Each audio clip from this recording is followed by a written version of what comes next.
Japan अपने rich cultures और modernisation के लिए जितना फेमस है, उतना ही अपने अर्बन लेजेंड्स और मिथ्स के लिए फेमस है। इन्हीं में से कुछ अर्बन लेजेंड्स यामेशिबाई नाम के एक एनीमे में दिखाए गए हैं, जिसे मैं आज एक्सप्लेन करने वाला हूँ। इस सीरीज के हर एक एपिसोड में एक सोशल मैसेज मौजूद है। जो कोई भी इन सभी एपिसोड्स में मौजूद सोशल मैसेज को कमेंट करेगा, मैं उसके कमेंट को ज़रूर पिन करूँगा और इस सीरीज के सीजन 2 के एक्सप्लेनेशन वीडियो में भी उसे शाउट आउट दूंगा।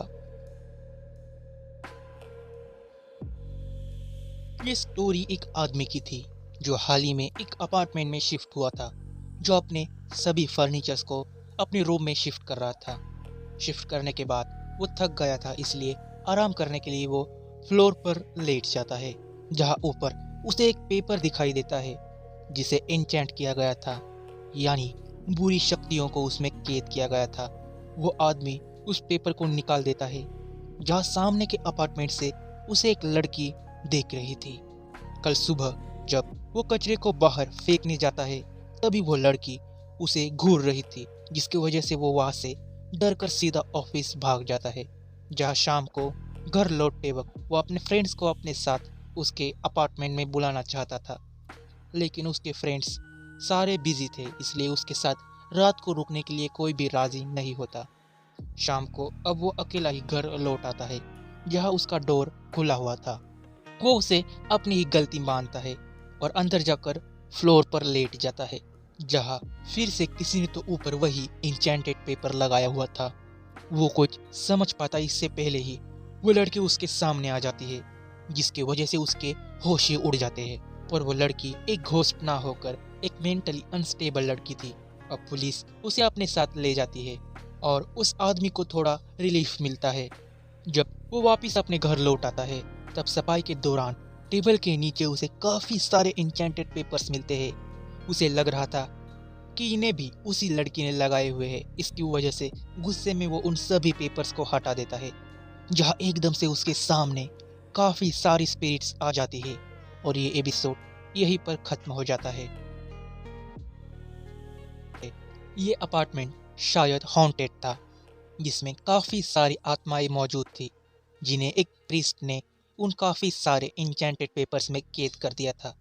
उस आदमी से पहले वो लड़की शायद उस अपार्टमेंट में रहती होगी, जो इस सब हॉरिफिक इंसिडेंट्स को एक्सपीरियंस करने के बाद मेंटली डिस्टर्ब हो गई। वो उस आदमी को इसलिए डरा रही थी ताकि वो भी उस हॉन्टेड प्लेस को छोड़कर चले जाए, लेकिन वो इसमें नाकामयाब हो जाती है और वो शख्स उन आत्माओं का शिकार बन जाता है।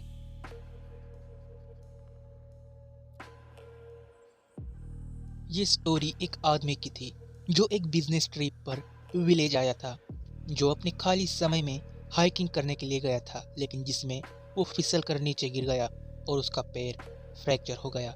विलेज के कुछ लोग उसे विलेज में मौजूद एक हॉस्पिटल में ले जाते हैं, जहां उसे होश आने पर डॉक्टर उसे उसके साथ हुए इस हादसे के बारे में उसे बता देते हैं, क्योंकि वो कुछ दिनों से बेहोश था। वहाँ पर कुछ और भी पेशेंट्स थे जो कुछ अजीब सा ही व्यवहार कर रहे थे। रात को वही सब पेशेंट्स उसे चारों तरफ से घेर लेते हैं। वो आदमी इस सारे इंसिडेंट को एक नाइटमेयर समझकर सो जाता है। कुछ दिनों बाद उसकी हालत ठीक हो जाती है और उसे हॉस्पिटल में से छोड़ दिया जाता है। अब वो बाहर निकल रहा था, तभी 3 लोग उसे देखकर हाथ हिला रहे थे और बेंजाई बेंजाई कह रहे थे। उसे लग रहा था कि वो सब उसे अलविदा कह रहे हैं। अब वो आदमी एक टैक्सी बुक करता है और विलेज को छोड़कर जाने लगता है। वो टैक्सी ड्राइवर को अपने साथ हुए सभी इंसिडेंट के बारे में बता देता है और उसे उन 3 शख्स के बारे में भी बता देता है जो उसे बेंजाई बेंजाई कह रहे थे। वह ड्राइवर जब कार के मिरर में देखता है, तब उसे भी वो 3 लोग दिखाई देते हैं जो बेंजाई नहीं बल्कि जैनबाई कह रहे थे, जो कि एक कर्स्ड वर्ड था। वो ड्राइवर डर जाता है और तुरंत उस आदमी को उतरने के लिए कहता है, क्योंकि वो इस विलेज को छोड़कर कभी जा ही नहीं सकता। वो दोनों कुछ समझ पाते, इतने में ही उनका एक्सीडेंट हो जाता है। अब जिस हॉस्पिटल में वो आदमी मौजूद था, वो शायद कर्स था और जिन गांव वालों ने उस आदमी को उस हॉस्पिटल में लाया, उन्होंने ही ये कर्स शायद उस आदमी पर डाला होगा। जो लोग उस आदमी के साथ अजीब सा बिहेव कर रहे थे। शायद वो लोग मेंटली अनस्टेबल थे जो इस कर्स का शिकार हुए थे। वो सब उस आदमी को इस कर्स के बारे में बताने की कोशिश कर रहे थे, लेकिन उस आदमी ने उस सारे इंसिडेंट को अपना एक बुरा सपना माना, जो कि उसकी सबसे बड़ी गलती थी। ये स्टोरी ताशिहारू नाम के एक लड़के की थी जो अपने देश अपने पेरेंट्स के साथ लौट आया था। वो बाहर खेल रहा था और अंदर उसके पेरेंट्स उनके रिलेटिव्स के साथ एक इम्पोर्टेंट मीटिंग कर रहे थे, जहां वो सब एक रिचुअल के बारे में डिस्कस कर रहे थे, जिसमें उन सबको आज रात से लेकर कल सुबह तक सिर्फ हंसना था, खुश रहना था, क्योंकि उनके फैमिली पर एक शाप था जिसमें आज ही की रात को एक एंटिटी उनके घर आती है जो दुखी और डरे हुए लोगों को अपने साथ ले जाती है। उस एंटिटी ने ताशिहारू के ग्रैंडफादर को मार दिया था। तब से वो लोग इस रिचुअल को फॉलो करते हैं। ताशिहारू के फादर आज रात उसे अकेला ही सोने के लिए कहते हैं, क्योंकि वो सब ग्रैंडफादर के साथ रात को रहने वाले थे। अब ताशिहारू अकेला ही सो जाता है, जहाँ उसकी नींद आधी रात को खुल जाती है। वो टॉयलेट जाना चाहता था। रास्ते में वो सभी रिलेटिव्स को उस रिचुअल को परफॉर्म करते हुए देख लेता है, जो सब हंस रहे थे। वो उनकी हंसी सुन लेता है और जब वो उस रूम के अंदर देखता है तब सभी लोगों ने अपने फेस पर एक स्माइल बनाई हुई थी। वो छोटा बच्चा ये सब देखकर डर जाता है और तभी वो एंटिटी वहां आकर अपने साथ ताशिहारू को ले जाती है। ये एंटिटी शायद ताशिहारू के फैमिली को हॉन्ट कर रही थी, जहां पर वो कोई भी दुखी या डरे हुए आदमी को ही अपने साथ ले जाती थी। अपने फैमिली मेंबर्स को बचाने के लिए ताशिहारू के ग्रैंडफादर ने लाफ्टर रिचुअल स्टार्ट किया, जहां लोग अपने चेहरे पर फेक स्माइल बनाते थे और पूरी रात जबरदस्ती हंसते रहते थे ताकि उस एंटिटी को लगे कि वो सब खुश है। इस रिचुअल में सबने एक गलती कर दी, ताशिहारू को इसमें शामिल नहीं किया। वो बेचारा इस सब से अनजान रहा और पता चलने पर डर गया, जिसकी वजह से वो उस एंटिटी का शिकार बन गया। ये स्टोरी एक टीचर की थी जो लेट नाइट तक काम कर रही थी। वो स्कूल में एक पेपर की कॉपी निकालना चाहती थी, जहां जेरोक्स मशीन में वो उस पेपर को रख देती है। कॉपी आने पर उस पेपर पर कुछ बाल भी प्रिंट हुए थे। जब वो मशीन को चेक करती है तब उसे उसमें एक परछाई दिखाई देती है। वो इस इंसिडेंट को अपना वहम मानती है, क्योंकि वो काफ़ी देर रात तक काम कर रही थी। जब फिर से वो उसी पेज की कॉपी निकालती है तब वो क्लीन निकलती है, जो उसे मिल जाती है। तभी उस जेरोक्स मशीन से ऑटोमेटिकली काफ़ी सारे कॉपीज निकलने लगते हैं, जिन पर एक औरत के बाल मौजूद थे, जो हर एक कॉपी पर बढ़ते ही जा रहे थे। वो मशीन को चेक करती है तब वहाँ पर वो सारे बाल भी मौजूद थे, जो मशीन के अंदर चले जाते हैं। वो हिम्मत जुटाकर उस मशीन को चेक करती है, लेकिन वहाँ पर कुछ भी मौजूद नहीं था। उसे थोड़ा रिलीफ मिलता है। तभी उसके सामने वो घोस्ट आ जाता है। ये भूत शायद अकेले लोगों को ही टारगेट करता होगा। वो टीचर भी उस स्कूल में अकेली थी, इसलिए उसने उसे हॉन्ट किया। ये स्टोरी एक फैमिली की है जो मॉल में शॉपिंग करने के लिए गई थी, क्योंकि आज उनके बेटे का बर्थडे था, पर उसके फादर को ऑफिस में कुछ जरूरी काम था। इसकी वजह से उसे ऑफिस में जाना पड़ता है। वो अपने फैमिली को मॉल में छोड़कर ऑफिस के लिए निकल जाता है, जहाँ पर उसके और उसके वाइफ के रिलेशंस कुछ ज़्यादा अच्छे नहीं थे।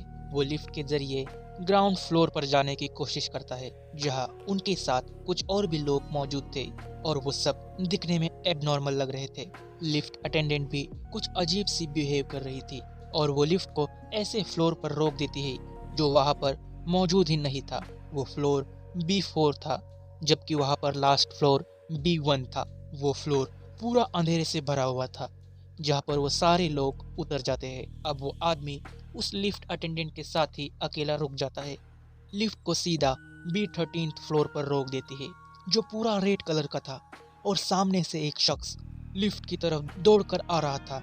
वो अंदर आ पाता इससे पहले ही लिफ्ट बंद हो जाती है। वो आदमी इस सारे सीन को देखकर डर जाता है। वो लिफ्ट अटेंडेंट को फिर से उसी फ्लोर पर ले जाने के लिए कहता है जहां पर वो चढ़ा था। जब वो लिफ्ट अटेंडेंट को हाथ लगाता है तब वो एक डॉल में बन जाती है और लिफ्ट ठीक उसी वक्त खुल जाती है जहां पर उसके सामने वो फ्लोर आ जाता है। उसे थोड़ा सा रिलीफ मिलता है, लेकिन उस फ्लोर पर एक भी इंसान मौजूद नहीं था। तभी मॉल की सारी लाइट्स चली जाती है और वो लिफ्ट अटेंडेंट जो डॉल बन गई थी वो फिर से इंसान बन जाती है और लिफ्ट को बंद कर देती है। वो आदमी वहीं पर फंस जाता है। शायद उस आदमी की वाइफ ने उस पर एक श्राप डाला होगा और उसे आत्माओं की दुनिया में फंसा दिया होगा, क्योंकि उस आदमी के रिलेशंस अपने वाइफ के साथ अच्छे नहीं थे। या फिर ये हो सकता है कि मॉल के द्वारा उसके साथ किया गया हुआ एक प्रैंक था। ये कहानी एक ऐसे इंसान की थी जो सिर्फ काम काम और काम ही करता था, जिसकी वजह से शाम तक वो थक जाता। ऐसे ही एक दिन ट्रेन में थके हुए हालत में वो ट्रैवल कर रहा था। तब वो अपने ही मन में सोच रहा था कि वही है जो दिन भर सिर्फ काम करता है, जबकि वो बाकी लोगों की तरफ जब देखता है तब उसे उनके चेहरों पर खुशी दिखाई देती है। उसे लग रहा था कि उन सब पर काम का कोई भी प्रेशर नहीं है। इसकी वजह से वो थोड़ा जेलस फील कर रहा था। तभी जिस ट्रेन में वो मौजूद था वो ट्रेन एकदम से रुक जाती है, क्योंकि किसी ने तो ट्रेन के सामने कूदकर सुसाइड कर दिया था। अब ट्रेन के अंदर के इलेक्ट्रिसिटी को भी बंद कर दिया जाता है, क्योंकि बाहर रेस्क्यू ऑफिसर्स को उसकी ज़रूरत थी। लाइट जाने की वजह से वो आदमी और भी फ्रस्ट्रेट हो जाता है। तभी एक अजीब सा क्रिएचर उसके ऊपर आ जाता है और इस सारे फ्रस्ट्रेशन से छुटकारा दिलाने के लिए वो उसे मार देता है। वो आदमी भी खुशी से अपने डेथ को एक्सेप्ट कर लेता है। ये सारा इंसिडेंट उस आदमी के शायद माइंड में ही चल रहा था, क्योंकि ऑफिस वर्क की वजह से वो पहले से ही काफ़ी स्ट्रेस में था। शायद उसके मन में भी सुसाइडल थॉट्स आ रहे थे, जिसमें वो तय नहीं कर पा रहा था कि उसे जीना है या मरना। आखिर में स्ट्रेस के चलते उसे हार्ट अटैक आया होगा और उसने अपने डेथ को एक्सेप्ट कर लिया। इस कहानी की शुरुआत एक फ़ोन कॉल से होती है जो आधी रात को योको नाम के एक लड़की को आता है। ये कॉल उसी की दोस्त जिसका नाम माओमी था उसका था। माओमी अपने साथ हुए एक इंसिडेंट के बारे में उसे बताती है। वो और उसका बॉयफ्रेंड तारो एक हॉन्टेड हॉस्पिटल में गए थे थ्रिलर को एक्सपीरियंस करने के लिए। वो तारो को अंदर जाने से मना कर रही थी, फिर भी वो अंदर चला जाता है और हॉस्पिटल को एक्सप्लोर करने लगता है। जब वो लौटा तब वो कोई और ही बन चुका था। मायोमी तुरंत वहां से भाग गई और मदद के लिए उसने यूको को कॉल किया। वो दोनों फोन पर बात कर ही रहे थे, तभी यूको के अपार्टमेंट के डोर को कोई जोर जोर से नॉक करता है और वो तारो ही था, जो हॉस्पिटल से सीधा भागकर यूको के पास आया था, क्योंकि मायोमी को किसी ने तो पॉजेस कर लिया था। जब वो दोनों उस हॉस्पिटल में गए थे उसे एक्सप्लोर करने के लिए, तब मायोमी ने हॉस्पिटल के और भी अंदर जाने की जिद की। जब वो अंदर से लौट आई तब वो पॉजेस थी। यूको उसकी बातें सुनकर परेशान हो जाती है और डोर को ओपन करती है ताकि तोरो अंदर आ सके, लेकिन वो जो सोच रही थी वैसा नहीं था। उस डोर को खोलना उसकी सबसे बड़ी गलती थी, क्योंकि बाहर तोरो पोजेस्ड हाल में था, जो डोर खुलते ही यूको पर हमला कर देता है। शायद माओमी और तोरो दोनों पोजेस्ड थे और वो दोनों चाहते थे यूको किसी तरीके से तो उन दोनों का शिकार बन जाए। ये कहानी एक लड़के की है जो अपने दोस्त के घर खेलने गया था। वो हाल ही में जापान आया था क्योंकि उसके फादर की ट्रांसफ़र हुई थी। जापान में वो बच्चा कुछ नए फ्रेंड्स बना लेता है। उन्हीं में से एक फ्रेंड के घर वो खेलने जाता है। अपने फ्रेंड के साथ खेलते वक्त वो एक अम्ब्रेला पकड़े हुए औरत को देखता है, जबकि वहाँ पर कड़ी धूप गिरी थी। अब उसके दोस्त के फादर उन दोनों के लिए वाटरमेलन लाते हैं, जहाँ वो उन दोनों बच्चों के डिस्कशन को सुन लेते हैं कि अपने बेटे के दोस्त ने शायद अम्ब्रेला गॉडेस को देख लिया है उनके पैरों तले से जमीन हिल जाती है। वो तुरंत उस लड़के के पेरेंट्स को कॉल कर उसके साथ हुए इस इंसिडेंट के बारे में बता देते हैं। अब वो सब तुरंत एक रिचुअल को परफॉर्म करना स्टार्ट करते हैं, जहाँ उस लड़के को एक रूम में बंद कर दिया जाता है। चाहे कुछ भी हो जाए, उसे अपने रूम के डोर को खोलना नहीं था। उसे कल सुबह तक अपने रूम में ही रुकना था। अब रात हो जाती है और उसके डोर को कोई तो नॉक करता है, जो कि उसी का दोस्त था। वो बिना कुछ सोचे समझे डोर को खोल देता है, जहाँ उसका दोस्त छिपकर उसके लिए कुछ स्नैक्स लेकर आया था। उसे देने के बाद वो वहाँ से चला जाता है। उसके जाने के ठीक बाद डोर पर कोई तो फिर से नॉक करता है, जो उसी का दोस्त था, जो फिर से लौट आया था। पर इस बार वो सिर्फ उसे डोर खोलने के लिए कह रहा था। डोर के सामने रखा नमक भी धीरे धीरे जलने लगता है। वो लड़का समझ जाता है कि कुछ तो गड़बड़ है।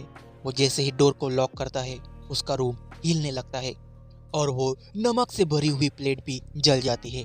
डर के मारे वो लड़का एक कोने में ही रात भर बैठ जाता है। सुबह हो जाती है और वो लड़का डोर खोलकर बाहर आ जाता है, जहाँ उसके पीछे अम्ब्रेला गॉडेस मौजूद थी। शायद वो सुबह कभी हुई ही नहीं थी। ये अम्ब्रेला गॉडेस का ही एक इल्यूजन था। अगर सच में सुबह हुई होती तो सबसे पहले उसके दोस्त के पेरेंट्स उसे वहां लेने आते। ये स्टोरी एक औरत और उसके बेटी की थी, जिसकी बेटी एक श्राप का शिकार हुई थी। उसके हाथ पर कुछ फिंगरप्रिंट्स के निशान थे, जैसे किसी ने तो उसके हाथ को जोर से पकड़ा हो। इस श्राप की वजह से उसकी बेटी काफी ज्यादा कमजोर हो चुकी थी। उसकी माँ ने उसका इलाज सभी डॉक्टर के पास खोजने की कोशिश की, लेकिन उसके हाथ हमेशा नाकामयाबी ही लगी। अब एक दिन वो अपनी बेटी को लेकर एक मशहूर प्रिस्ट के पास जाती है, उसके श्राप का इलाज खोजने, जहाँ वो प्रिस्ट उस पर एग्जॉर्सिज्म को परफॉर्म करता है और वो लड़की ठीक हो जाती है। अब कल से ही वो लड़की अपने दोस्तों के साथ खुशी से स्कूल जाने लगती है। तभी उसकी मॉम को एक कॉल आता है, जो उसी प्रिस्ट के बेटे ने किया था। एग्जॉर्सिज्म के बाद उस प्रिस्ट की उसी रात मौत हो गई थी। उन्हीं बुरी शक्तियों की वजह से उन्होंने उस प्रिस्ट को मार दिया।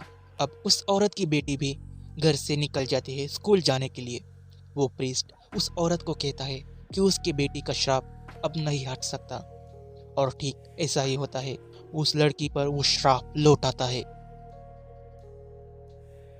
शायद ये श्राप उसी प्रिस्ट के बेटे ने उस लड़की पर डाला होगा, ताकि एग्जॉर्सिज्म के लिए वो प्रिस्ट के पास आए और वो प्रिस्ट मारी जाए, ताकि टेंपल का कंट्रोल उसके बेटे के हाथ में चला जाए।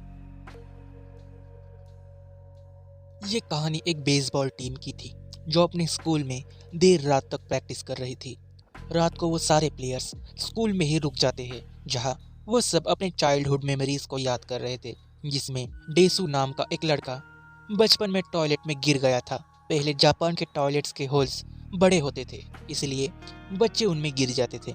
डेसू उनके बातों पर ध्यान नहीं देता और सो जाता है। रात को वो टॉयलेट करने के लिए वॉशरूम चला जाता है, जहाँ टॉयलेट करते वक्त अपने बचपन के उन्हीं मेमोरीज को वो याद कर रहा था। जहाँ वो टॉयलेट में गिरने के बाद उसके पास एक क्रीपी एंटिटी आई थी, लेकिन जैसे ही उसके दोस्त वहाँ आए, वो वहाँ से चली गई। प्रेजेंट टाइम में भी टॉयलेट करते वक्त वो उसी एंटिटी को फील कर रहा था। अपने हाथ धोते वक्त वो टॉयलेट में किसी के प्रेजेंस को फील कर रहा था।